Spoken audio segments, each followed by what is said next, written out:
요즘 이런 뉴스들을 심심치 않게 볼 수 있죠. 더욱 극심해지고 있는 고졸 취업난, 반토막난, 공공기관 신입고졸 입사율 등 우리 사회에서는 고졸 출신 취준생들이 설 자리가 점점 좁아지고 있는데요. 오늘날 대한민국에서 대학을 가는 인구가 거의 80%에 가깝다고 합니다. 결국 대학에 안 가는 사람은 20%에 불과하다는 거죠. 대학을 안 가는 사람이 대학 가는 사람의 4분의 1밖에 안 되는 이 웃기는 코미디가 이 나라에서 일어나고 있는 겁니다. 이렇게 수십 년에 걸쳐 대졸자가 급격히 늘어나고 있다 보니 대학을 가는 게 당연해지고 가지 않는 게 오히려 더 이상해져 버렸죠. 때문에 대졸자와 고졸자 간의 사회적 인식 차이, 취업이나 연봉의 차별, 그리고 불이익이 우리 사회에서 전혀 없다고 부정하긴 힘들 것 같습니다. 그래서 오늘 영상에서는 고졸 취업의 장단점과 현실적으로 어려운 이유, 이를 보완하기 위한 해결책까지 모두 알려드리려고 합니다. 바로 시작해볼게요.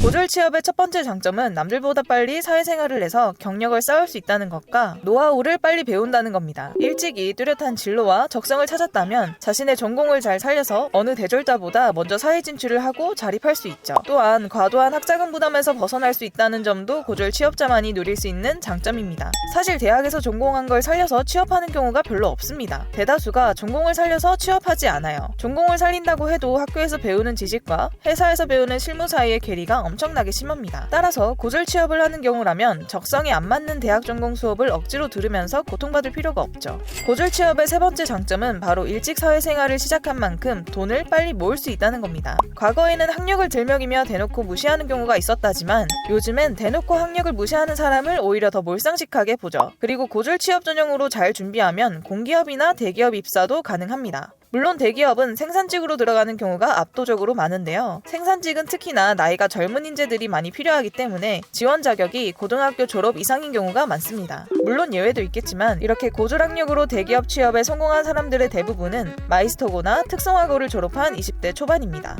또 공기업에서도 일정 규모 이상의 고졸 채용을 보장하고 있는데요. 공기업 취업의 장점은 고졸과 대졸 간의 차별이 상대적으로 덜하다는 겁니다. 입사 4년 후에는 대졸자와 동일한 연봉을 받을 수 있도록 하고 있죠. 최근 취업시장에서는 대졸자들의 취업난이 심화되고 있어 경쟁이 정말 치열한데요. 하지만 고졸 취업은 마이스터고나 특성화고의 학생들의 경쟁으로 한정될 수 있어 상대적으로 경쟁이 덜하다는 장점이 있습니다. 이렇게 고졸 취업의 장점을 쭉 말씀드리긴 했지만 당연히 단점도 있습니다. 아까 말씀드린 장점들은 고졸 전형으로 공기업이나 대기업에 취업을 성공했을 때 주로 해당되는데요. 안타깝게도 최근에는 공공기관 고졸 채용 인원마저 반토막 정도로 감소했다고 합니다. 따라서 이렇게 잘된 케이스가 특성화고에서도 20-30% 내외이고 그 외 나머지는 사정이 그렇게 좋지가 않습니다.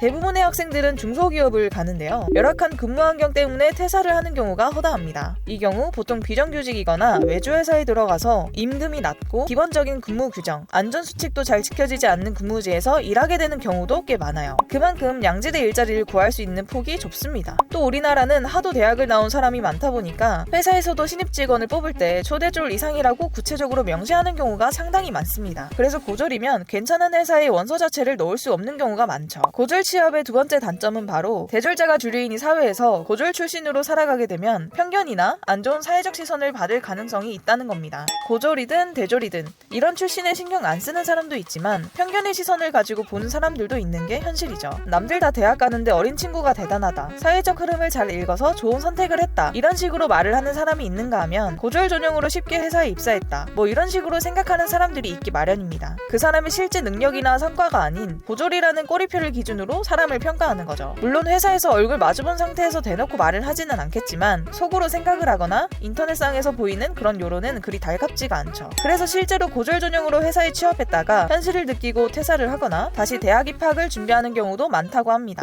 즉 우리나라에서 고졸로 살아간다는 것은 20%의 소수자로 살아간다는 것이고 그만큼 사회적 차별과 선입견에 대한 벽을 매번 깨부져 나가야 합니다. 불합리하지만 냉혹한 현실이죠.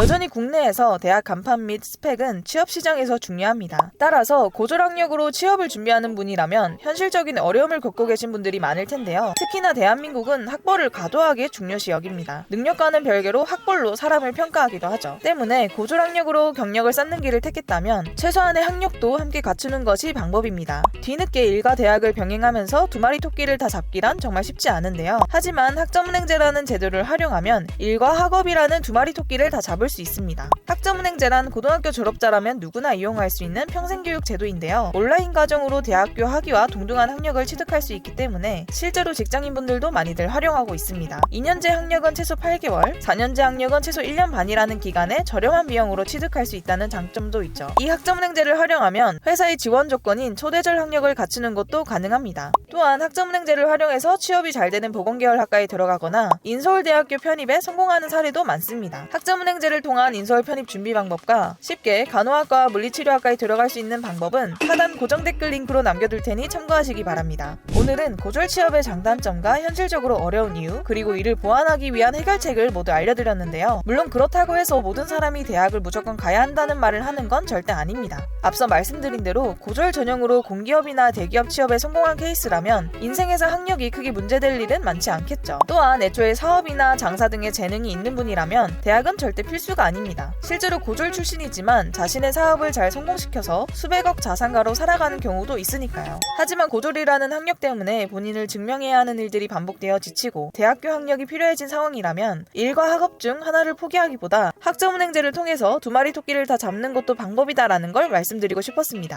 오늘 영상을 보시고 더 궁금한 점이 있으셨던 분은 영상 더보기란의 카카오톡 링크를 눌러주세요. 현재 여러분의 상황에 맞게 자세한 상담 도와드리겠습니다. 그럼 다음엔 더 좋은 컨텐츠로 만나 뵙겠습니다. 시청해주셔서 감사합니다.